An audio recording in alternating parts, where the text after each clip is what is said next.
There was plenty of food. The trees bore fruit, but cheese and meat also grew on the branches, and good marrow fat ran from the tree trunks. The bushes were full of berries, and sweet milk gushed forth from the springs. The streams and rivers were teeming with fish. You could help yourself to whatever you needed. In those days, nobody knew what work was.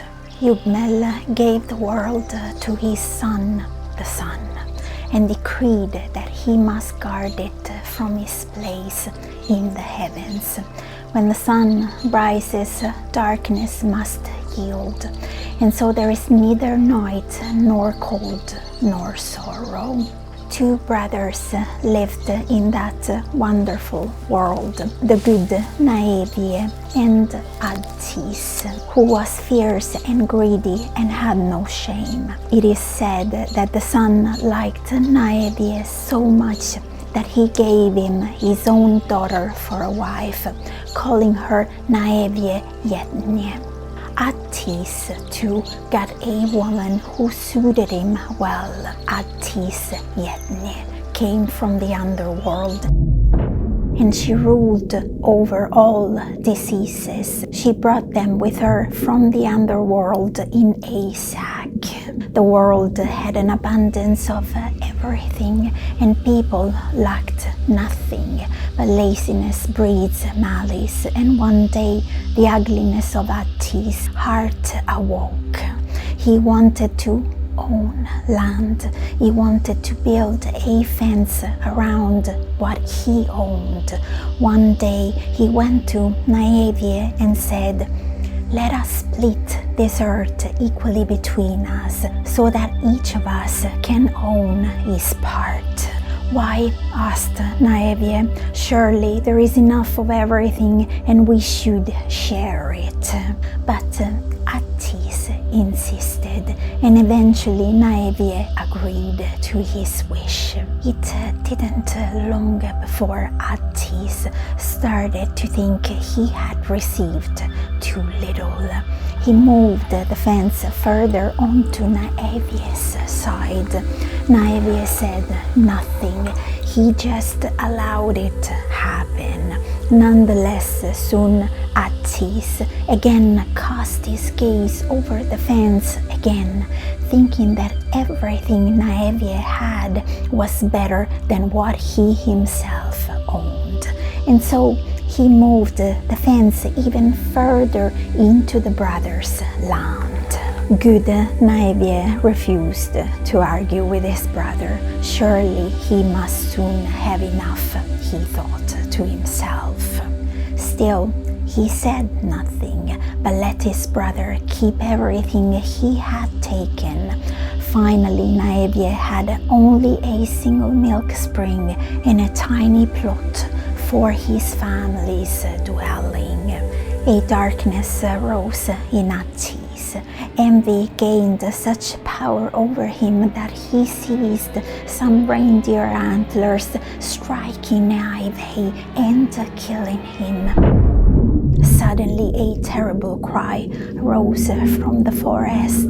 It struck the mountain and the echo grew, and darkness swallowed all the light. From cracks and crevices, terrifying creatures flew forth, and they rose from the marshes and tarns. Attis Yetne laughed, and she looked out the bag in which he had all diseases, loosened the drawstring and released them all into the world. Soon the lakes and marshes smelled of death, and the forest smelled of grief. Birds could no longer bear to fly.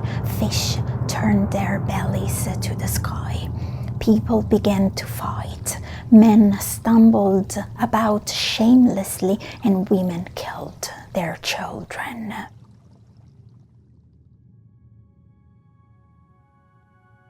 It seemed the people could not handle joyous days, nor their prosperity when they received it effortlessly. The sun turned away and wept. When Yubmel saw what Attis had done, he was filled with grief and wrath. All these gifts had failed to bring blessing to humankind. Then Yubmel descended into the world. He took the milk from the last spring, removed the meat from the last tree, and pulled up the fish from the last deep pool in the river. And then he hid these gifts so that no one could have them without hard work. Then Yubmel turned the mountains inside out, hiding the silver and gold deep within the stone. He added the meat onto the bodies of the animals and put a few drops of milk into the udders of the female animals.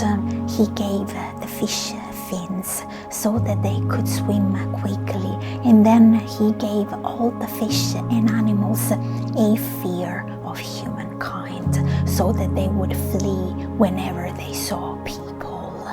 Thus life was made difficult for people. From then on we have had to toil and struggle to succeed. But Yubmel wanted people to remember Naethje and the golden age. Therefore he let the beard of the reindeer buck grow long, and he named it Naethje. Nothing is as warm and soft as Naethje. Nothing in the world hides so much light.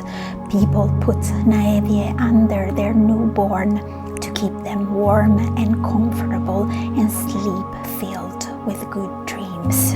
Yubmel has promised that if humankind once again becomes good like Naethje, then good times will return and everything will be like before Yubmel had to turn the world inside out. The sun still guards this earth from the heavens.